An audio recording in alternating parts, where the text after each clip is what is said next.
Hello, good morning. So, today we are discussing about the topic stress and strain. So, stress and strain, it is the topic under workshop calculation and science in CIDS electrician. Okay. So, first we have to go what is the definition of a stress. So, the internal opposite force to the external loading per unit area. So, इसका मतलब क्या है?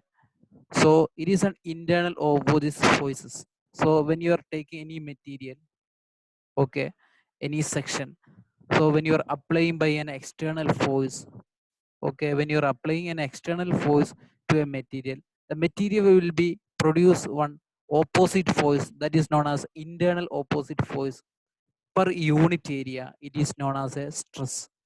So mathematically it is defined as stress is equal to force applied per unit area. It is equal to sigma is equal to F by A, force per area. So it is what is the unit? What is the unit of the force? Force is a Newton and the unit of area it is meter square. So it is Newton per meter square or it is known as Pascal. Okay. So 1 kilopascal is equal to 1000. Is a common things. 1 kilopascal is equal to 1000 pascal. But important is this unit is Pascal or Newton per meter square. Okay, it is stress is equal to force per unit area. So the next one is what is the type of stresses? There are mainly three types of stresses is there. Thin types stress is there. One is the pala one is the tensile stress.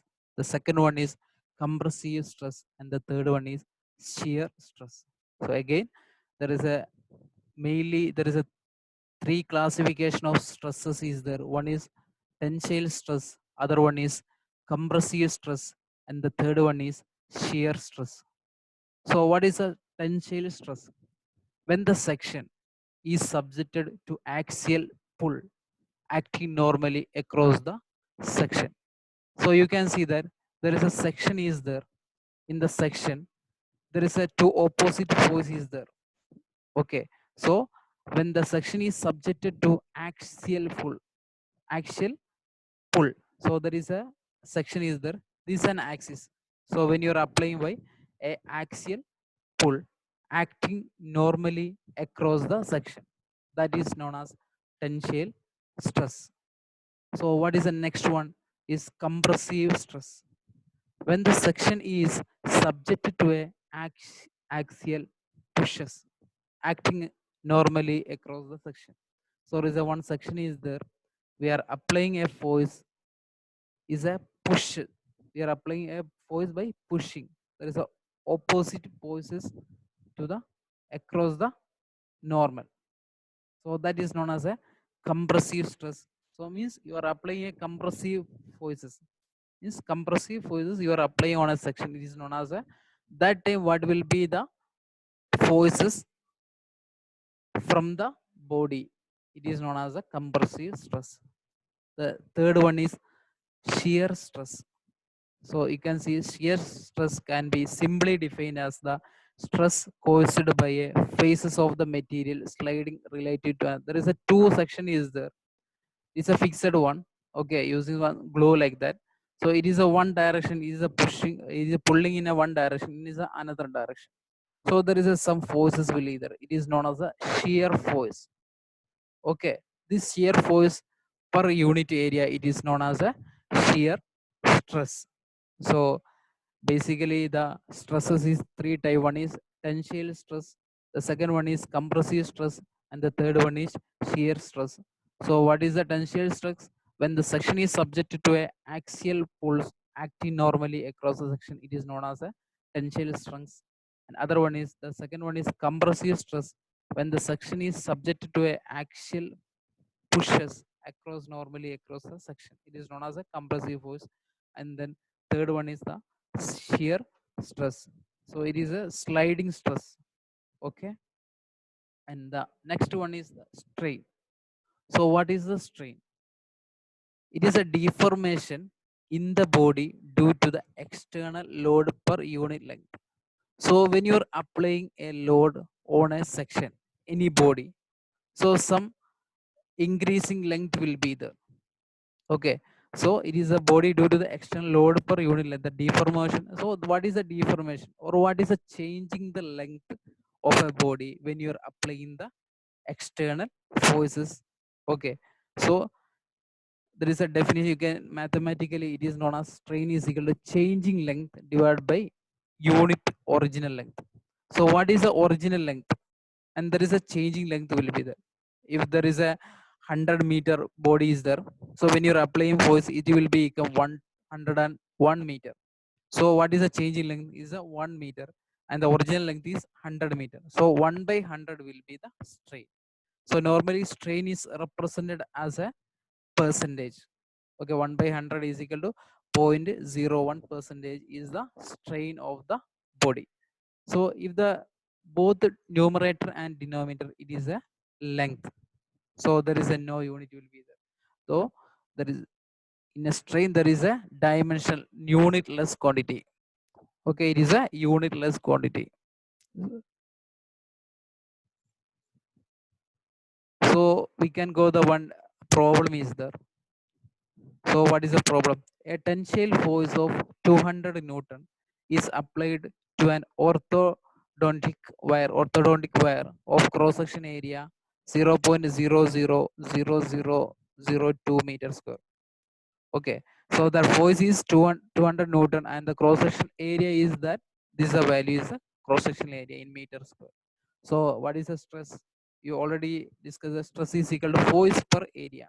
What is the force? 200 Newton and the area is equal to 0.000002 meters square. So what is will be the tensile force is 100 megapascal. Okay.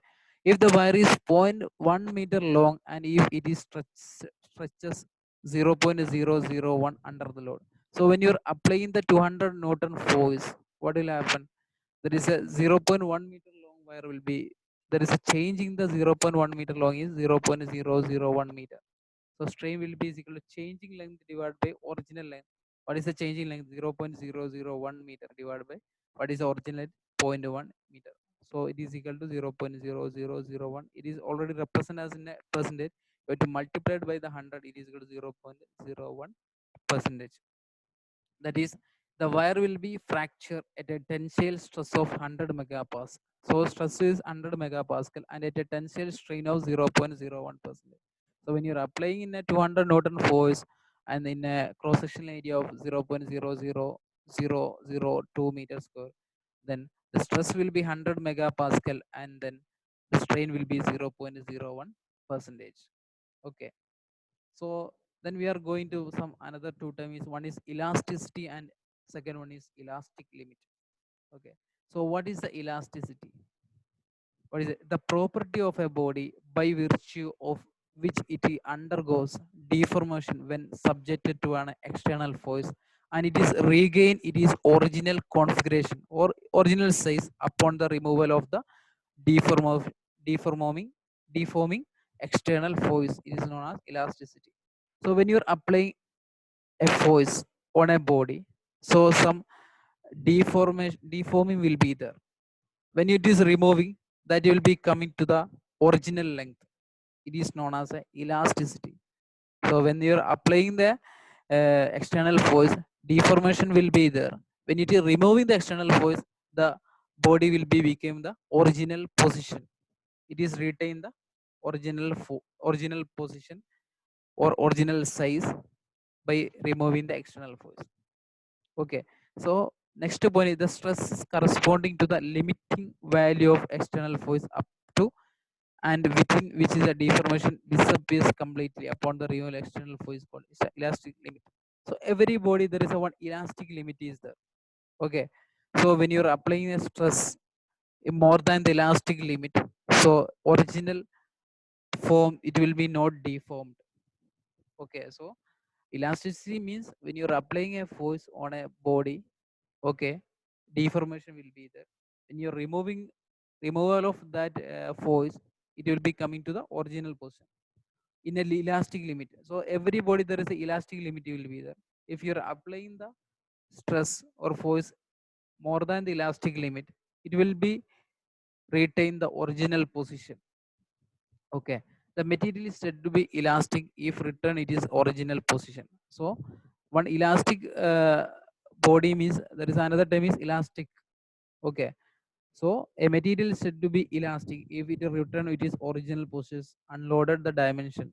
So when you're applying a force on a body, so it is deformed, and when you're removing that body, that force, it will be coming to the original position. This is known as elastic. The body is a elastic body. If the external force is so large that stress exceeds the elastic limit, the material loses some extent it is property of elasticity. If now the force is removed, the material will not return to its original shape and size, and there will be a residual deformation in the material. So it is known as a, if there is an external force so large, it is a very high external force you are giving to a body, so it is over the exceed the elastic limit. So it is said that it will not retain the original position. So when you are removing the external force, it is not retain the original position, some deformation will be there, because we are applying the force exceed the elastic limit. Okay, so elasticity means in your body, when your removal of the force, it will be retain the original shape. And the elastic limit, then elastic means the material return to the original position, that is on elastic body. Then non-elastic means there is a external force, there is a force you are applying and then removing, there is a body is not retain the original position, is not in the non-elastic body. Okay. Okay, then one law is regarding to the stress and strain is known as Hooke's law.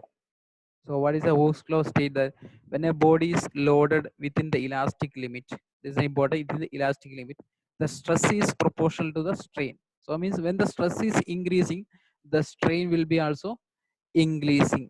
Okay, strain will be also increasing. Or within the elastic limit, the ratio of stress applied to strain developed is a constant. So it is known as a stress by strain is a constant. Okay, so Hooke's law, it is known as with an elastic limit, stress is directly proportional to the strain. Okay, then one other term, Young modulus or modulus of elasticity. So ratio of stress to strain within elastic limit, it is known as a Young's modulus or modulus of elasticity is stress by strain. Stress by strain, it is represented by letter E. So what is the stress? Force per area, P by A. Then what is the strain? It is a changing length divided by original length. So it is a,